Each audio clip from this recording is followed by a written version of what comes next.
Hello बच्चों, good morning. आज हम कक्षा 4 में पर्यावरण पाठ 7 रिया की ट्रेन देर से यह पाठ पढ़ेंगे। इसमें रिया की ट्रेन देर से चली इसी के बारे में बताया गया है। सवेरे यहाँ पे 29 मई को रिया सफ़र के लिए निकलती है 5 बजे। यहाँ पे देखिए आपको घड़ी में दिखाया गया है कि 5 बजे रिया निकलती है सफ़र के लिए। सवेरे 5 बजे जब मेरी आँख खुली तो मैंने पाया कि हमारी रेल किसी स्टेशन पर खड़ी है।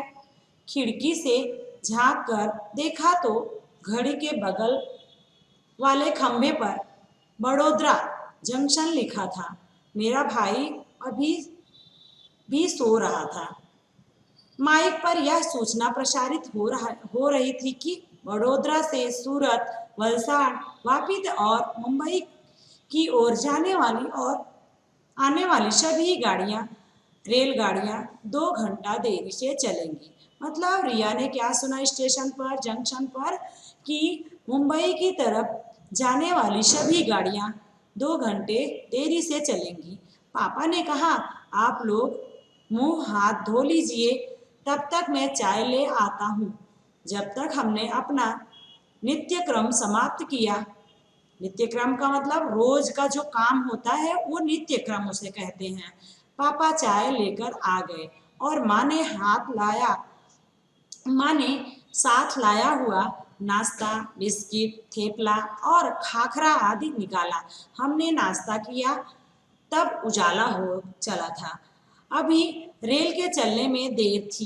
पापा ने कहा, आओ तुम्हें रेलवे स्टेशन की सुविधाओं एवं व्यवस्थाओं के बारे में बताएं व दिखाएं। मैंने अपने भाई और पापा के साथ रेल से उतरकर प्लेटफॉर्म पर पहुंची। पापा ने हमें टिकट घर, टीटी घर, प्रतीक्षालय, पार्सल रूम, शौचालय, बाथरूम, पेयजल की सुविधा यानी चाय नाश्ते हेतु कैंटीन आदि सुविधाओं के बारे में बताया और दिखाया। एक प्लेटफॉर्म से दूसरे प्लेटफॉर्म पर जाने के लिए बने हुई सीढ़ी नुमा पुल पर से देखा तो बहुत संख्या में रेलें खड़ी थी। रेलवे के कर्मचारी नली से रेल के डिब्बों में पानी भर रहे थे एवं रेल की सफाई कर रहे थे। कुछ सफाई कर्मचारी रेल की पटरियों के आसपास सफाई कर रहे थे। स्टेशन पर घूमते घूमते वक्त ऐसे गुजरा कि कुछ पता ही नहीं चला। मुझे रेलवे की सुविधाओं के बारे में खूब जानकारी मिली क्योंकि उसके पापा उसको सारी जानकारी घुमा घुमा के उसको सारी जानकारी दे रहे थे। मैंने कुछ सुविधाओं की तस्वीरें व वीडियो भी निकाले। तो सोचिए, रिया की रेल वडोदरा से 2 घंटे से क्यों देर चली होगी।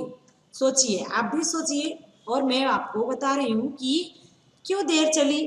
वडोदरा से मुंबई तक जाने वाली सभी ट्रेनें देर से होंगी या फिर आगे पटरी का काम चल रहा होगा या फिर गाड़ी की जांच या फिर इंजन चेंज हो रहा होगा या फिर गाड़ी में हुई खराबी की वजह से लेट हो सकता है या फिर अकस्मात घटना की वजह से गाड़ी लेट चल सकती है या फिर गाड़ी को सिग्नल नहीं मिल रहा हो, इस वजह से भी देर हो सकती है। अभी हम दूसरा प्रश्न देखेंगे। रिया ने स्टेशन पर किन किन स्थानों की मुलाकात की।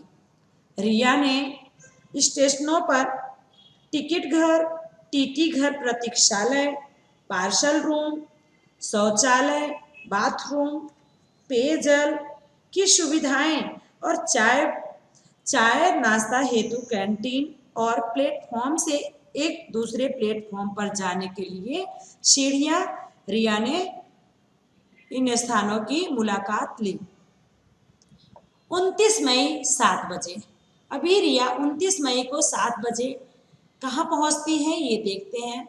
माइक में सूचना मिली कि हमारी रेल 2 मिनट से वडोदरा स्टेशन से चलेगी। हम फिर से अपने डिब्बे में बैठ गए और रेल चल पड़ी। सवेरा हो गया यानी सुबह हो गया था। बाहर का वातावरण अत्यधिक मनोहर था।